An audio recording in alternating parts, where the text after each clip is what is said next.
विरोधकांकडून कुठेतरी असा आक्षेप घेतला जातोय की सगळे उमेदवार आपले ते एमआयडीसी किंग आहेत किंवा पैशाने तगडे आहेत. MIDC असेल किंवा अन्य काही असेल, आपली उपजीविका करण्यासाठी जर एखादा माणूस, एखादा तरुण, एखादा उद्योजक आपली वेगळी ओळख जर उद्योगाच्या माध्यमातून करत असेल तर ते पाप तर नाही. या सगळ्या उद्योजकांनी चोऱ्या करून तर काही पैसे कमवलेले नाहीये. हे सगळे उद्योजक हे ह्या शिरोड तालुक्यातल्या मातीतले आहेत आणि शेतकऱ्यांची मुलं आहेत. आमच्या हातातले आमचे उमेदवार तर मला 100% सांगतो. दादांनी आम्हाला पहिलेच सांगितलंय आपल्याला पॅनल टू पॅनलच काम करायचे.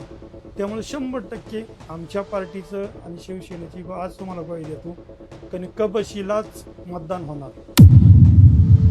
आणि राहिला आता वळसे पाटील साहेब तिकडून साहेब सांगतील त्याच्या खाल्ल्या कार्यकर्त्यांना आपल्याला पॅनलच मतदान करायचे, ते पण करतील अशी अपेक्षा वाटते. आज आम्ही रांजणगावमध्ये बिझनेस करतो, पण आमचे आई वडील काय होते पहिले, समजा बापूसाहेब शिंदेंचं म्हणतात की बापूसाहेब शिंदेंची परिस्थिती काय होती, त्यांनी मामाच्या गावाला राहून बकरं वळले, लोकांच्या सकाळी उठून लोकांच्या जनावरांचे शेण गोळा करून उपजीविका केलेली. आज ते बिझनेसमॅन तुम्हाला आज दिसतात, यांची पार्श्वभूमी पाहणार ना याच्या आधीची सर्वच उमेदवाराची. सुहास मलगुंडेचं जर तुम्ही घेतले, त्याचे वडील जिल्ह्यामध्ये संत्र्याचे व्यापार करायचे, म्हणजे काय संत्रा व्यापार करायचे म्हणजे प्रत्येक गावोगावी जाऊन संत्रा घ्यायचे, ते विकायचे. यांची पण खाण्याची परिस्थिती नव्हती पहिली आमच्या लोकांची अशा. ते आज स्वतःच्या किमतीवरती बिझनेस करतात, म्हणजे बिझनेस पण 2 नंबरचे कोणतेच नाही आहे, सगळे बिझनेस 1 नंबरचे. व ती 1 नंबरमध्ये ITR भरतात, 1 नंबरमध्ये सगळ्या गोष्टी करतात. मग ते बिझनेस करतात म्हणून ते उमेदवार नको का? सध्या कृषी उत्पन्न बाजार समितीच्या निवडणुका लागलेल्या आहेत आणि महायुतीचा शेतकरी विकास पॅनलचे आपले उमेदवार देखील उभे आहेत. विरोधकांकडून कुठेतरी असा आक्षेप घेतला जातोय की सगळे उमेदवार आपले ते एमआयडीसी किंग आहेत किंवा पैशाने तगडे आहेत. तर काय वाटतंय तुम्हाला या सगळ्याचं?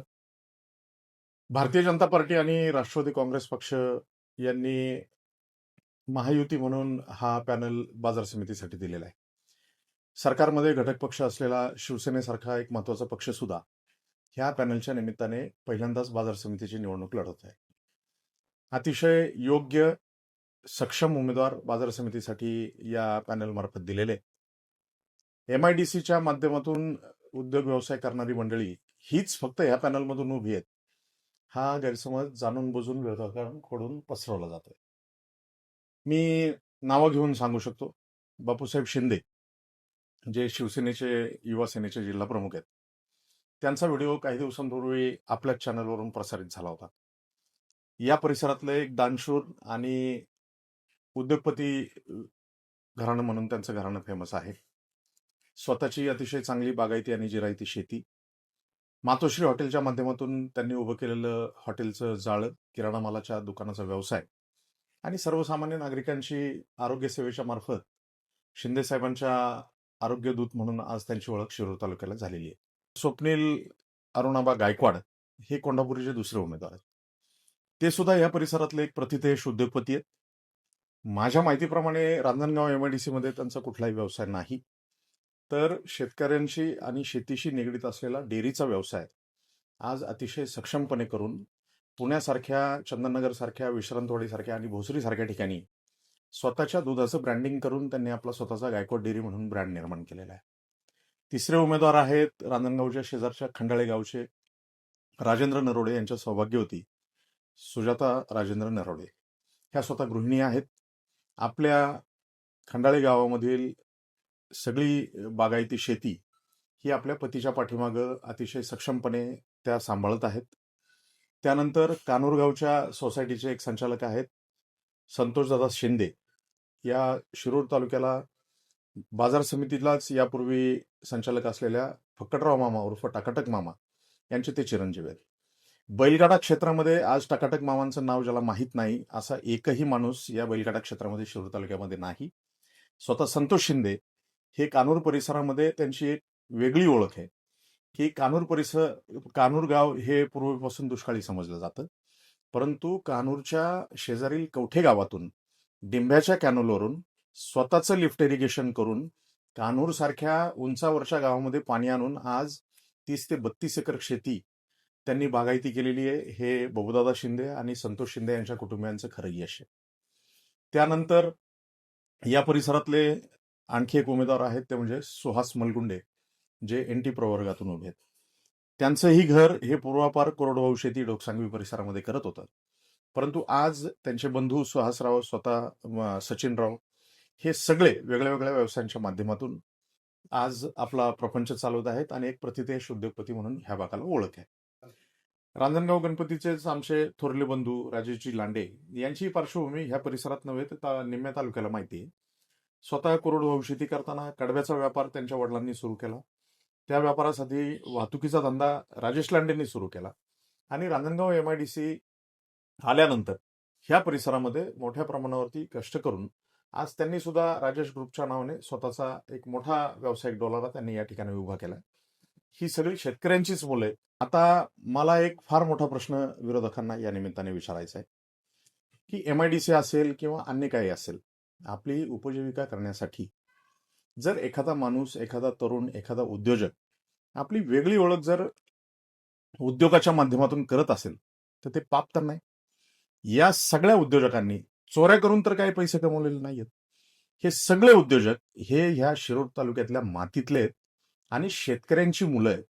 आज जसजसा काळ बदलला तसतसं शेतीच्या सोबतच अनेक उद्योग व्यवसायांची जोड त्यांनी आपला प्रपंच मोठा करण्यासाठी दिलेली आहे.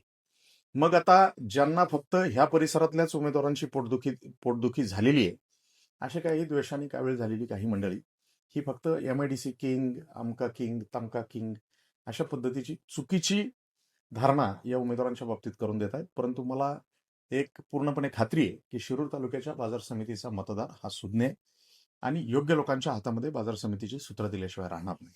आता कृषी उत्पन्न बाजार समितीची जी निवडणूक आहे ही आपण कोणत्या जाहीरनाम्यावरती लढत आहात? शिरूर कृषी उत्पन्न बाजार समितीच्या या निवडणुकीसाठी जाहीरनामा तयार करण्याचं काम अंतिम टप्प्यात आहे. माझ्या माहितीप्रमाणे आज रात्री किंवा उद्याच्या दिवसभरामध्ये ह्या जाहीरनाम्याचं प्रकाशन त्या ठिकाणी होईल.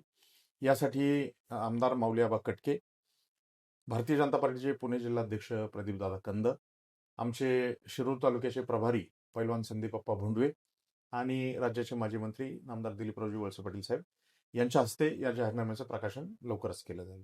या जाहीरनाम्यामध्ये सगळ्यात महत्वाच्या गोष्टी ज्या शेतकऱ्यांच्या दृष्टीने फायदेशीर ठरतील त्या, शिरूर तालुक्यामध्ये बारमाही क्षेत्र जे सिंचनाखाली आले त्या सिंचनाच्या क्षेत्रामध्ये जास्तीत जास्त फळभाज्यांचं, कांद्याचं आणि इतर भाजीपाल्याचं पीक घेऊन सक्षमपणे त्याचं मार्केटिंग करण्यासाठी शेतकऱ्याला पुण्यात किंवा मुंबईला जावं लागू नये, हा एक आधारभूत त्याच्या पाठीमागचा विचार असेल. आपण जर पाहिलं तर गेल्या 20 वर्षामध्ये मार्केट कमिटीची जी जडणघडण आणि जी घोडदौड झाली, आधी शिरूरपुरतं मर्यादित असणारं मार्केट यार्ड, त्यानंतर पिंपळ्याला झालेलं मार्केट यार्ड, पावळला झालेला उपबाजार, जांबूतला झालेला उपबाजार, हे शिरूरच्या जसजसं मार्केट कमिटीचा व्याप विस्तारतोय तसतसं इथलं संचालक मंडळ एकदम सक्षम पदाधिकाऱ्यांच्या नेतृत्वाखाली निर्णय घेऊन मार्केट कमिटीचा विस्तार करण्याचं काम कालही करत आले, इथून पुढेही भविष्यामध्ये करत राहतील. माझ्यासारख्याच्या दृष्टीने जर विचाराल तर सगळ्यात महत्वाची गोष्ट, आज राज्यामध्ये भारतीय जनता पार्टी, राष्ट्रवादी काँग्रेस पक्ष आणि शिवसेना सरकार आहे. केंद्रामध्ये सुद्धा भारतीय जनता पार्टी, राष्ट्रवादी काँग्रेस पक्ष आणि शिवसेना हे केंद्रातल्या सत्तेत सुद्धा सहभागी आहे.